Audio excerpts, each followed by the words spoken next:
Hello दोस्तों, क्या आपको पता है आजकल लोग इतने बिजी हो गए हैं कि वो अपनी हेल्थ के लिए बिल्कुल भी टाइम नहीं निकाल पा रहे हैं, जिसकी वजह से हमें तरह तरह की बीमारियों का सामना करना पड़ता है। लेकिन आपने देखा होगा कि कई लोग हेल्दी लाइफस्टाइल को फॉलो करने के लिए ऑर्गेनिक फूड्स को काफी प्रेफरेंस दे रहे हैं, जिससे इसकी अवेयरनेस बढ़ रही है और ऑर्गेनिक प्रोडक्ट्स की डिमांड काफी ज्यादा बढ़ रही है। ऑर्गेनिक फार्मिंग कितनी फायदेमंद होती है, शायद आप तो ये जानते ही होंगे। फिर भी मैं आपको बता देती हूँ कि ऑर्गेनिक फार्मिंग हमारी हेल्थ के लिए और हमारे वातावरण के लिए बहुत ही बेनिफिशियल होती है। चलिए, सबसे पहले जानते हैं कि ऑर्गेनिक फार्मिंग होती क्या है। ऑर्गेनिक फार्मिंग, जिसमें ऑर्गेनिक यानी जैविक खाद और नेचुरल पेस्टिसाइड्स का यूज किया जाता है, ना कि केमिकल्स का। ये एक ऐसा एग्रीकल्चरल प्रोसेस है जिसमें केमिकल, पेस्टिसाइड्स और सिंथेटिक फर्टिलाइजर्स की जगह एनिमल एंड प्लांट वेस्ट से बने बायो फर्टिलाइजर्स और पेस्ट कंट्रोल का यूज किया जाता है। ये फार्मिंग का एक न्यू सिस्टम है जो कि इकोलॉजी को इम्प्रूव करता है। ऑर्गेनिक फार्मिंग एनवायरमेंट फ्रेंडली और न्यूट्रिशनल तो होती ही है, साथ में इसमें किसान को इसके इन्वेस्टमेंट पर अच्छे रिटर्न भी मिलते हैं। यानी ये हर तरह से हमारे लिए फायदे का बिजनेस है। ऑर्गेनिक फार्मिंग बिजनेस कैसे शुरू करें, चलिए जानते हैं। नंबर 1, सबसे पहले ऑर्गेनिक फार्मिंग के बेसिक्स को क्लियर करें। इस बिजनेस को शुरू करने से पहले आपको ऑर्गेनिक फार्मिंग के बेसिक्स को जानना बहुत जरूरी है। इसके लिए आप ऑनलाइन वीडियोस, बुक्स और फोरम्स की हेल्प ले सकते हैं। ऐसा करने से आप फार्मिंग के नेचुरल तरीके के बारे में ज्यादा से ज्यादा जान सकेंगे और ऐसे फार्मर्स और बिजनेसमैन से आसानी से कांटेक्ट कर पाएंगे। जैसे कि ऑर्गेनिक फार्मिंग के काफी सारे मेथड होते हैं: biodynamics, form farming, weed based management, poly cropping and crop diversity, vermi composting, soil conservation with water harvesting. आपको इनकी नॉलेज होनी चाहिए और प्रोडक्शन के लिए बेस्ट मेथड कौन सा रहेगा ये भी पता होना चाहिए।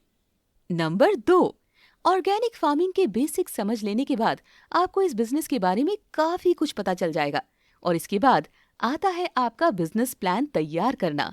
आपके लिए आसान हो जाएगा ये सब। और ये तो आप जानते ही हैं कि बिजनेस करना है तो सबसे पहले क्रिस्टल क्लियर बिजनेस प्लान होना कितना जरूरी है।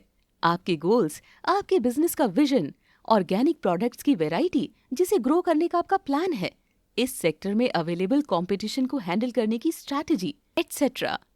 नंबर 3, सही लोकेशन चूज करें।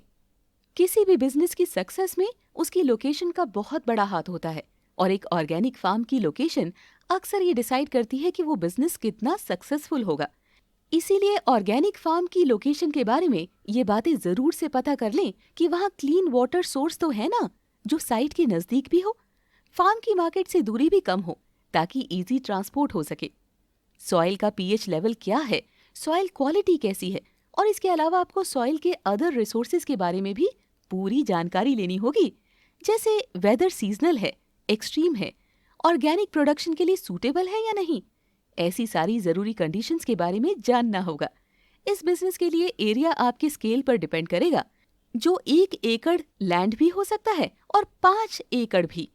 नंबर 4, आप अपने बिजनेस के लिए लाइसेंस लें।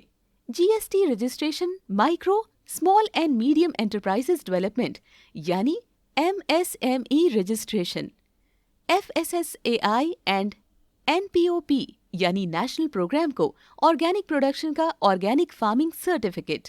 ऑर्गेनिक फार्मिंग बिजनेस शुरू करने के लिए आपको गवर्नमेंट सब्सिडी भी ऑफर करती है। नंबर 5, बिजनेस सेटअप करने के बाद आपको मार्केटिंग पर ध्यान देना पड़ेगा। ऑनलाइन मार्केटिंग के साथ साथ आपको farmers market, retail grocery outlet पर भी ध्यान देना होगा। और हाँ, डिजिटल मार्केटिंग के जरिए आप अच्छे कस्टमर बना सकते हैं, जो कि आपके बिजनेस की ग्रोथ में बहुत बड़ा कंट्रीब्यूशन देंगे। आशा करते हैं कि ये सारे पॉइंट जो कि आपको बताए गए हैं वो आपके ऑर्गेनिक बिजनेस को स्टार्ट करने के लिए काफी हेल्प करेंगे। इस बिजनेस आइडिया को एग्जीक्यूट करने के बारे में अभी से सोचना शुरू कर दीजिए। तो दोस्तों, ये जानकारी, ये रिसर्च आपको कैसी लगी कमेंट सेक्शन में जरूर लिखिए। इस वीडियो को अपने किसान भाइयों और जो ये बिजनेस स्टार्ट करना चाहते हैं उन तक जरूर शेयर कीजिए। और हाँ, द ऑर्गेनिक इन्वेस्टर को सब्सक्राइब करना ना भूलें। धन्यवाद।